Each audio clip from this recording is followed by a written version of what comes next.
So, this idea and this article may be from a few days ago, but it does not change how much I'm interested in this.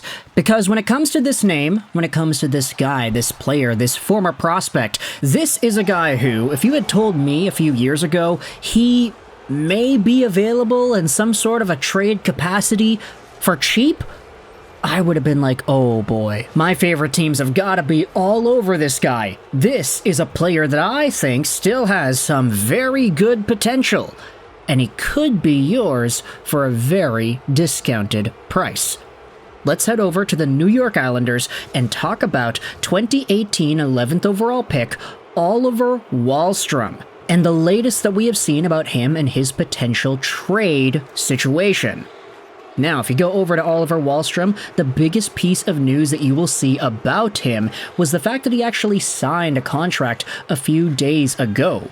1 year, $1 million. This was signed on July 5th. It's a very short-term deal. It's a very cheap deal. It's a very prove-it-like deal. And so, when it comes to Wahlstrom, the big news was that the 24-year-old avoided arbitration with the Islanders and was able to agree with the team on a deal to stick around.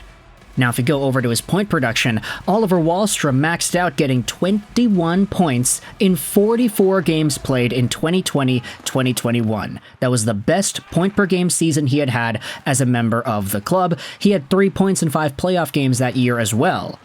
The years after, though, his point production steadily declined, and then it kind of bounced back up. He had 24 points in 73 games in 21-22, 16 points in 35 games in 22-23, and then this season he had 6 points in 32 games, 2 goals, 6 assists.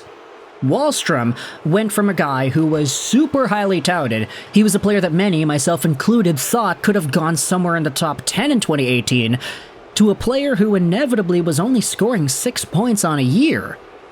Now, many Islanders fans would give him the benefit of the doubt, saying, okay, it's good that he had signed a contract because this guy actually does have some potential here. He was getting really unlucky last season. He was playing very well last season too until he got injured. And so a lot of the lack of production may not necessarily be indicative of his lack of talent, per se.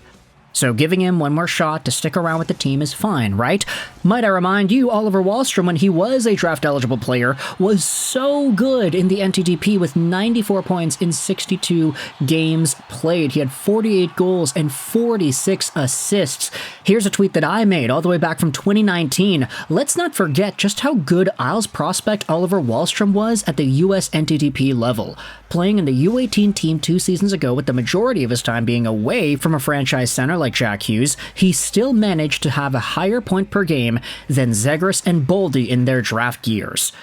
And you can see the chart included. Oliver Wahlstrom at the time was better than Boldy, better than Zegras, just underneath Cole Caulfield and Alex Turcotte, despite not playing with the caliber of talent that those guys played with. And it's why, for me personally, if you watched the draft coverage videos that we had made, the 2018 mock draft video comes to mind. I said that the Canucks should have gotten this guy. I said that Wahlstrom would have been my primary target for Vancouver at number 7, assuming that Hughes, Dahlin, Svechnikov, Zadina were already taken. Wahlstrom was kind of my guy. I saw a lot of Brock Besser in him and his game, but as the years went on, he did not have that level of Brock Besser success. So, now that we've gotten into the context, where exactly does this trade conversation come from? Wahlstrom may be a guy who might still have that elite potential, but where exactly does this go from here? Well, let's go over to an article published by Ethan Sears on July 25th, so when he had signed the contract, talking about how the Wahlstrom Islanders' future is still in doubt despite the contract resolution. The article here opens up about how Wahlstrom did sign his extension, but how it would also still be a surprise if he was on the opening night roster. With the signing, the Islanders are over the salary cap, which they are allowed to be by 10% until opening night, and Lou Lamoriello acknowledged that the team is looking for trade partners at the draft. Wahlstrom has been working very hard all summer, and if we can get him an opportunity because it hasn't worked out, we will.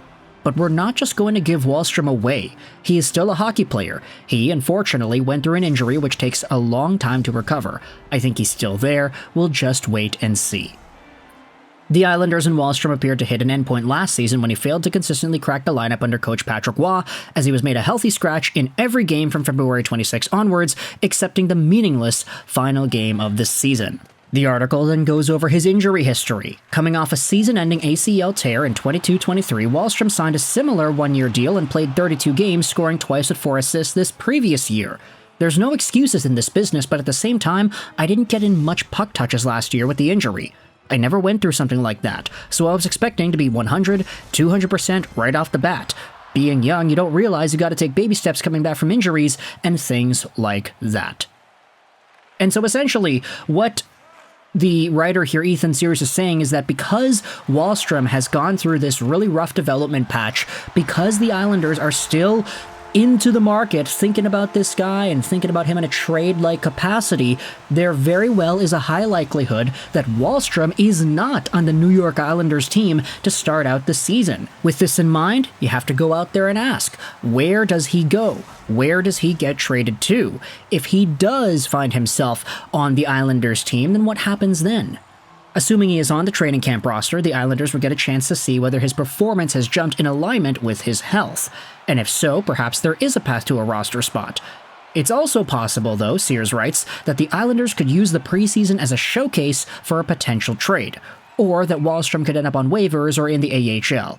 Bearing a substantive improvement to his play, though, a contract does not change the underlying reality that Wahlstrom being on the NHL roster for the Islanders is a long shot. Now, in the comments section of this New York Post article, you're going to find a lot of people defending Wahlstrom, a lot of Islanders fans saying, hey, he actually does have potential, he looked pretty good in the small sample before he was injured, etc., etc., etc. And so now, when you think about what Islanders fan sentiment is about this guy, and you also think about what the Islanders management sentiment is about this guy, there could be a diamond-in-the-rough-like player available on the cheap from the Isles. Now, I know Lou Lamoriello said in the article here, hey, we just don't want to give him away for free. Like, that's not in our wheelhouse here. We want to actually get value for him. But if the value for him that the Islanders have is not as much as what he could be, if he actually comes into the NHL and he looks like the power forward sniping force that he was before he got injured, and he shows up maybe getting 10, 15 goals a year with 30 points or something like that, if he becomes a player who can provide consistent offense in the middle to bottom 6 of a contending NHL team, then I actually like the sound of that. And maybe I'm biased because I was one of the biggest, absolutely best Oliver Wahlstrom fans in 2018, but you know, you don't want to go out there and doubt players that exhibited high levels of success in the past, especially when their paths into the future have not really been dethroned at their own hand. I mean, if you look at the games played here for Oliver Wahlstrom, I mean, is it his fault that he was getting scratched by Patty Waugh? I don't really think so. Was it his fault he got injured? I don't think so. He was producing pretty okay NHL numbers and steadily upward progressive numbers in the early 2020s before everything kind of went to crap in 2022, 2023. So for Oliver Wahlstrom, I still want to believe in this guy. Do you? Does he still have that elite potential that we all thought he could have had back in 2018? In 2018, some of the projections were saying this guy could be a 30, 35 goal scorer every single year, maybe getting 60, 70 points a season. That's like a legit top 6 forward there, baby. It's why he was ranked to go as high as maybe even in the top 7 to top 8 by some scouting outlets. He was ranked 5th overall, for crying out loud, by some of these scouting services. So let me know your thoughts in the comments section below about Oliver Wahlstrom, an elite prospect whose time is up, his time is now, you can't see him in New York, he may be on the trade block, and he may be yours for a very cheap price compared to what an elite prospect should go for.